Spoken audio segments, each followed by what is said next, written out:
Huddle Up Podcast is sponsored by Arena Eats. Log on to the website arenaeats.app, that's arenaeats.app, for the ultimate fan experience. At your favorite sports venue, Arena Eats mobile app, pre-order, express pickup, and in-seat delivery. How do you place your order?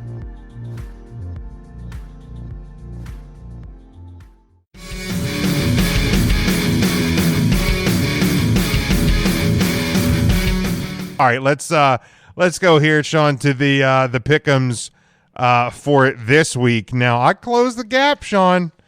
I closed the gap one this week. I was 3-1. You were 2-2. I am now 26-21 on the season. You are 27-20. So it's getting close. It's getting close here with a few weeks to go. So we start. But I'm going to keep Adam Gase as my coach if I lose. I'm going to keep him. Oh, there you go. We're going to start in Los Angeles, Inglewood. This Thursday night, it is the 6-6 New England Patriots showing signs of life, getting up off the mat like The Undertaker. Did not see that coming. Did not see that coming at all. They are at the 8-4 Rams, who are a 6-point home favorite. 44.5 is your over-under on this one at Thursday, 8:20. On Fox and the NFL Network. Call me crazy. I don't know if I'm buying into the hype, or what exactly happened this past weekend, but maybe Bill Belichick smells blood in the water and he's going for the kill now.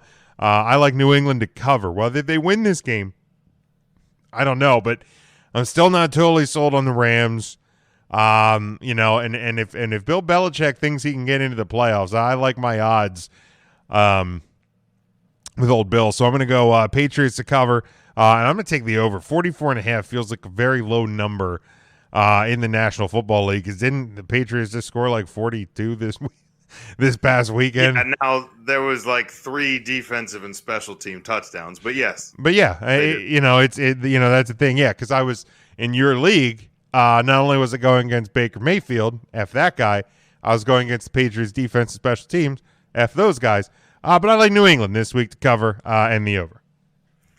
Well, I've been pretty high on the Rams. I picked them the other week when they beat the Seahawks.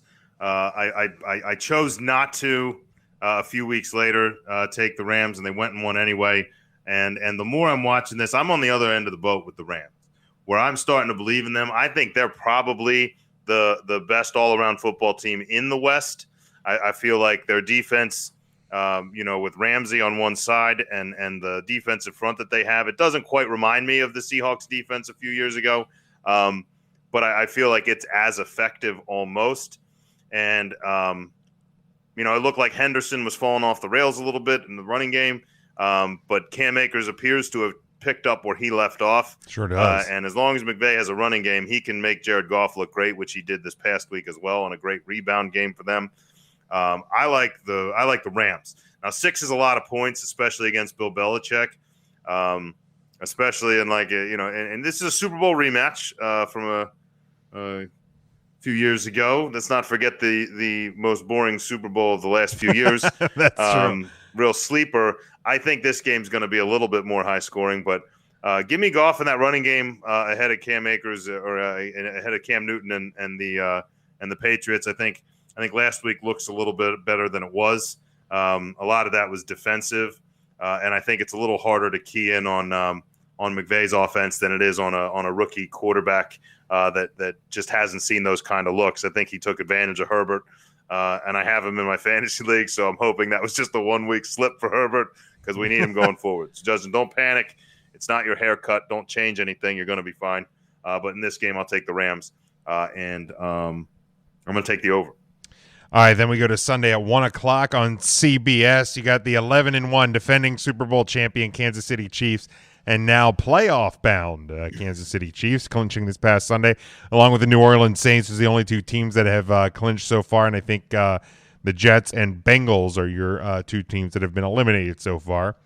The Chiefs are a 7.5-point road favorite at 8-4. Miami, who has to continue to win not only to keep their wild card hopes alive, but still a game back in the AFC East. So my one of my 2 least likely scenarios last week already went awry because I said Tua would not take another snap for the Dolphins this year, and he started and won. So I was off on that one. But I will bring this up. Actually, no, I'll wait until the final game of our pick'ems. I like the Chiefs here. I just, we've talked, multiple times this season about good teams versus great teams, and there are very few, I think, great teams in the National Football League this year. However, Kansas City is one of those great teams, so I think they're going to continue their winning ways. They're going to cover the 7.5. I'm going to take the over. I think the Chiefs' offense is going to find ways to score on this Miami defense. So Kansas City in the over. Yeah, I mean, you're looking at a Kansas City team that has pretty much been on the closest thing to a skid that I think they've gone on all year. A couple of real close wins here against Denver and Tampa Bay and Las Vegas, and even back before their bye against Carolina, that was a one-score game. So you have like 4 straight games. Defense hasn't looked great. The defense actually did look pretty great, all but against Denver.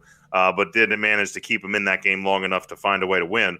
So it's kind of a struggle. I think this would be the ideal spot if the Chiefs were looking at moving that bye week at all. This is where you'd want it. You'd want a chance to kind of get that going. But at the same time, I am buying Miami as a legitimate team. Their defense, very effective, great on special teams. It's very rare that that jumps out. Usually it's like a Bill Belichick stat for me to say, wow, what a great team on special teams. For that to jump out at you. But the Dolphins are doing a lot on those two sides of the ball. Unfortunately, as long as Tua's under center, there's only so far the offense can go.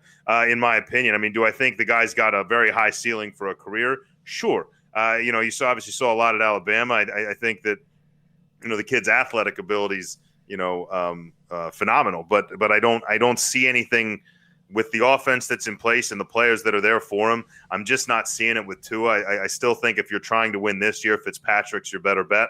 Yeah. And I will stick to that gun all year. I will agree with you. And I think they're still just looking to the future. And if they fall into the playoffs, they fall in. I don't think they're playing. But this is by far the best team in their most recent run they're going to see. And I think that 7 points is kind of tempting you to go with the Miami that's been playing. And I think it's wrong. I think you stick with Kansas City. Andy Reid's got to get this together. If their defense can show up at all and keep Tua the way he's been playing, I think you're going to see this one by a couple of scores. It's going to go over, and you can lock this one up. We got a lock. You better lock it up. You better lock it up. No, you lock it up. You lock it up. Lock it up. Lock it up. My man, Big Red. Now he's looking at being the number 1 record in football, thanks to those the Steelers dropping one. I think he smells blood and a chance at a first-round bye, get that bye week back. Yeah, only one bye week this year in the NFL. Mm-hmm.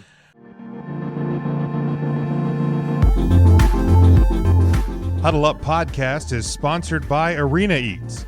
Log on to the website arenaeats.app, that's arenaeats.app, for the ultimate fan experience. At your favorite sports venue, Arena Eats mobile app, pre-order, express pickup, and in-seat delivery. How do you place your order? So then we go to Tampa Bay, right down there in currently chilly Tampa Bay. And if that holds, I think Brady's going to be a little happier than the warmer weather we saw earlier this year. You got 6-6 Minnesota staying alive in the playoff fight because of their overtime win over the Jaguars this past weekend. They travel to the Buccaneers 7-5, coming off the bye week. 6.5 point home favorite, 52.5 is your over under 1 o'clock on Fox. For me, Minnesota, they've just kind of been one of these baffling teams that going into the year, I felt like they're a defensive team who you need your offense to subsidize you. Now I feel like they're an offensive team who can't get their defense to get on board, and to me, they were an offensive team pretty early in the year. They were very offensive. They absolutely were. And to me, that's a recipe for disaster. You have a Tampa Bay offense that has been playing much better, over the last couple weeks. Yeah, you had a game where Brady threw a few interceptions, but Gronk's starting to look and feel like Gronk. Antonio Brown's even making a couple plays. Receivers are getting healthy. Brady's starting to find a relationship with Mike Evans. All of these things should be very problematic if you're a Vikings fan right now, and especially coming off the bye. I don't think you give Tom Brady multiple weeks to prepare you. I don't care if it is in a big doofus Bruce Arians offense. Dumbass. I think he's a crappy coach, but you give Tom Brady 2 weeks to prepare, and you have a defense that can't stop Mike Glennon and the Jaguars.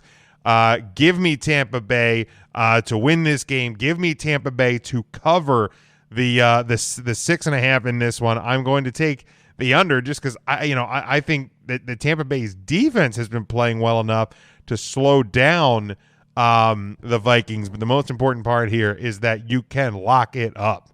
You better lock it up. You better lock it up. No, you lock it up. You lock it up. Lock it up. Lock it up. All right, Sean, Vikings and Bucks. Yeah, I mean, I think you're looking at this one, and I'm kind of smelling the Buccaneers a little bit different than you are. I'm a lot closer. I can actually smell the stench of Bruce Arians from here. Lot going wrong. You tell me how well the offense is clicking now, and I guess you could say that. I think Mike Evans is doing well, but Mike Evans has his share of drops. They're still not real sure what they're doing with Antonio Brown. Gronk does seem to have woken up, but I feel like it only happens late in games because nothing else seems to be working. I'll give it to Ronald Jones. Rojo's doing everything he can down here to be like, just run the ball like a normal damn football team. You know what I mean? Like, just run the ball. I got you. And then they're like, yeah, we would do that, but we're just going to hit this guy deep and let Tom throw a pick. The big issue you're seeing right now, and one of the reasons I think Gronk's starting, so I think Brady's getting frustrated because unlike what he always had in New England, he always had a pass catching back, whether it was Burkhead, James White, those kind of things.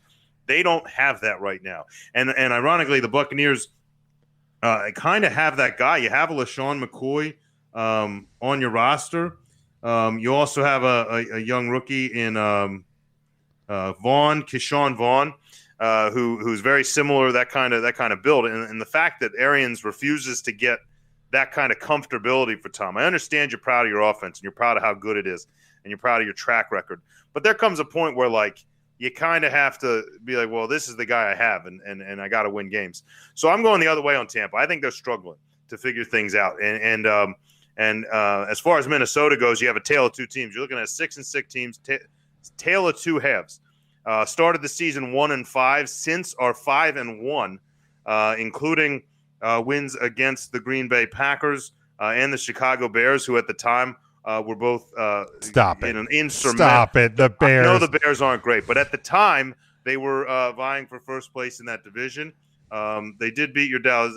They did lose to your Dallas Cowboys. Still not quite sure what happened there, but yeah, they got in some tough games against Carolina and Jacksonville. But you had Mike Glennon trying to prove he's a quarterback, which I don't know if he did. Not really, but they found a way to win, and that's why I think they're going to do that again here today. I'm taking Minnesota to cover those points. I'm taking them to win outright. I think Minnesota is going to come down here. I just feel like somehow sportscasters and the real Buccaneers fans are still overconfident. Despite the slide, despite everything, I heard one radio sportscaster guy down here tell me that he locked up that Tampa's still. He's like, stop it, Tampa is going to the playoffs. It's this kind of overinflated nothing can go wrong. And I'm like, things are going wrong. It's like sitting on the Hindenburg and be like, well, we haven't hit the ground yet. You know what I mean? Like things are falling apart. Arians is calling out Brady. Brady's trying not to call out Arians. Antonio Brown's just dying to blow something up or hit a woman or something. He's just ready to explode. He's just throw me a ball or I'm going to slap a woman. You know what I mean? Something. And then, but yeah, I'm almost disappointed. I haven't heard anything from Antonio Brown, but good for him. I make my jokes, but he seems to have put it together. Hopefully, yeah. At least he's got somebody covering up real well. Either way, I think it goes over. I think you're going to see a good bit of points. Kirk Cousins is playing, in my opinion, over the last few weeks, better football than Tom Brady has been. I think he's looked like And I'm not saying he is a top 8 or 7 quarterback in the NFL, but he's looked like it over the past few weeks. And I think even though it's a tougher test, he finds a way to win this game. All right. So that was a long bit. Maybe it's because I live here, but I needed to get all of that out. You hear all the sports radio and the sports talk down there, and you just dying. You just got to get it out. Team alive and spit it out. So you did say Vikings and the over, correct? Vikings to win outright and the over. All right, very good. And then we go, and this is what I was going to bring up earlier. I believe last week the difference in our two games is because not only did I pick the Washington football team, well done, to cover the 10 points, I said that the Washington football team would hand the Pittsburgh Steelers their very first loss of the year. I locked up the Washington football team giving the Steelers their very first loss of the year. Congratulations. I'd like to remind you that I locked up the Rams against the Seahawks when everybody thought I was a lunatic. That's so we good. both made our moments. We did. I just wanted to put it on the record. We're still within a game of each other, struggling somewhere around mediocrity. We are. Well, that's the story of our life, Sean. Yeah. But I just wanted to put that back on the record. Well done. I'll give you your credit there. That I got that one. But those 11 and now 1 Steelers are 1.5 point road favorite at the what looks to be a surging Buffalo Bills team at 9-3. They're actually starting to make me believers. Not that I thought they weren't a good team, but they're starting to look like one of the few complete football teams in the National Football League this season. The Steelers at 1.5 point road favorite, 47.5 is your over under, which should be a very good Sunday night football game, 8:20 on NBC Sunday night.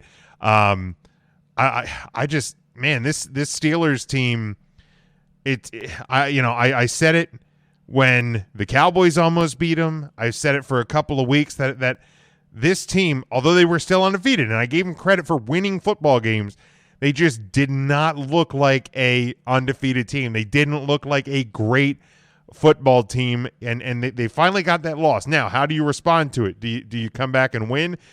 I think you're drawing a terrible matchup if you're trying to get a victory. I like the Bills to cover, win this game outright. I'm going to take the over because, quite frankly, you lost Dupree on the defense for the Steelers. I think they had a couple of injuries last night on that defense. So you can't afford to lose pieces on a defense that's already somewhat struggling, and you lost your best player in Dupree. Bills are going to win this game. I'm taking the over, but I think this should be a pretty decent Sunday night game as far as they go. Yeah, this should be a good one. I think. I will say this: the Bills have looked good. I don't know if a few games ago, I think back when they were playing the Chiefs, and I really started railing on the Bills defense as a whole. If the team itself heard me, now this you would think the defense had turned it around. I haven't really seen that they have. I mean, and the wins, I don't know how quality they are. Since the loss to the Chiefs and the Titans, you have Jets, Seahawks. You can say what you want about the Seahawks offense, but that defense of yours gave up 44 points to Russell Wilson despite scoring 34 yourselves. You had a close win against New England, then you lost to Arizona, and then you went and you won 2 more, but it was against the Chargers and the Niners. So I'm not really sure how to handle these wins. I mean, you beat a rookie quarterback, but it's kind of a sieve of a defense in the Chargers. And the Niners defense, you hung up 34 against a pretty good defense. But you still gave up 24 to Nick Mullins. So I'm not really sure what the Bills are. And at least with the Steelers, I think coming out of a sloppy game, they kind of got caught off guard. I expect that offense to be clicking. And if the Bills can't figure out a defense, you're going to be looking at a score very similar to that Seattle game, at least from the other offense. I think the Steelers can put it together, especially if – and not that Connor's been a huge part of it, but if he can come back and they can have, I think he's expected to be back off the COVID. Like he was, I think he is. He was eligible last night, but because he hadn't practiced, I think they held him out. Yeah, they held him out, and much to their chagrin, as I think their leading rusher had like 14 yards. So I think it comes back a little bit more normal. I think the second and third receivers, Spadudios. I feel like the Bills can only cover one wide receiver. So when you have teams with multiple threats like the Seahawks and like the Steelers team, I think they struggle to get the coverage done. I'm going to go ahead and take the Pittsburgh Steelers, despite the fact that I'm with you thinking they're a little overrated, quite a bit so by the record's sake. I think that they cover this one fairly easily, and I'll go with the over with you. Speaking of overrated, the Titans got hammered by the Browns this weekend. Well, they did come back. Yeah, they did come back. They lost by a score. The Browns, how do you jump out to that kind of lead at halftime? Because they're the Browns. Yeah, this is fine. Baker Mayfield could have thrown 10 touchdowns that game. Instead, he just had the 5 from the first half. He's like, that's it. That's all I'm going to do today. Yeah, just enough to almost give me mild hope to come back. So I went, Baker. And he's like, what? I'm like, just remember you're Baker Mayfield. And he was like, oh, yeah, shoot. All right, Sean, before we close out this week, we go to your weekly award, the Fantasy Irrelevant touchdown of the week. Fantasy Irrelevant touchdown of the week. There's plenty of irrelevance to go around this week yet again. We had another Kyle Juszczyk sighting. We had a Ty Johnson 100-yard performance for the New York Jets. And we also had a Jeremy McNichols rookie touchdown in Tennessee, not a Derrick Henry. But none of them. What the hell is even that? None of them made the list. Not a one. So let's start with our honorable mention. We go to the Windy City. The Chicago Bears doubled up on the fantasy irrelevance with touchdowns by Cordarrelle Patterson and Cole Kmet. They're your honorable mention candidates for the week. They're not even in the top 3, so we got some gold. Third place, we go to Minnesota. This guy scores roughly 2 touchdowns a year in a pass from Kirk Cousins, which is the only reason it's not number 1. C.J. Ham with his usual touchdown. Yeah, C.J. Ham's sandwich. Here we go. Second, we had a double dipper from the Big Apple with the New York Giants. Fantasy zombie, Alfred Morris with 2 touchdowns on the week. Who? If you started him, God bless you. I hope you won your contest with those. If you started him, you're probably in last place. And one of them was the ultimate because it was Colt McCoy to Alfred Morris on Colt McCoy's only passing touchdown of the week. And you'd say, how is anyone going to beat Colt McCoy? Sean, I'm actually shocked that the absentee owner in your league that ended up deciding to show up and play this week just to beat me. I'm shocked he didn't have Alfred Morris. Pick up Alfred Morris in his lineup. I looked at Alfred Morris. That's how sad in one of my leagues, my running backs. Now I was like, Alfred Morris had a pretty good game in the last couple of games. Should have started him. Would have been better than Todd Gurley. Anyway, you say, how can anybody beat Colt McCoy to Alfred Morris for the fantasy? Well, I'll tell you. When your defense and special team scores 3 touchdowns and you start playing around with personnel, the New England Patriots, with backup quarterback Jarrett Stidham in the game, who I was going against, by the way, slings one to Gunnar Olszewski, the gunner, who also added a punt return touchdown on the day. So if you had Alfred Morris and Gunner, you were having yourself a heck of a day, better than my fantasy day, and that is your fantasy irrelevant touchdowns. Who the hell is this? Fantasy irrelevant touchdowns of the week. Absurd. Just absolutely absurd. This is the most ridiculous thing I've ever. The McNichols one almost made the list because Derrick Henry owners were just like dying out there. They're like, how are we not doing anything? And they're like, all right, we're on the one. And they're like, give it to the rook. This kid's like, are you sure? Because Derrick Henry could probably eat me for lunch. Like, just take his touchdown. Do what you want. Just ridiculous. Absolutely ridiculous. So congratulations. Ridiculous. Congratulations, Gunner. You are this week's ridiculous fantasy irrelevant touchdown of the week.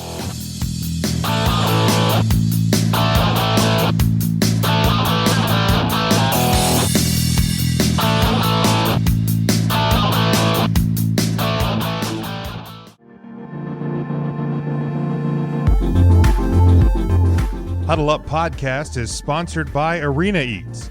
Log on to the website arenaeats.app, that's arenaeats.app, for the ultimate fan experience. At your favorite sports venue, Arena Eats mobile app, pre-order, express pickup, and in-seat delivery.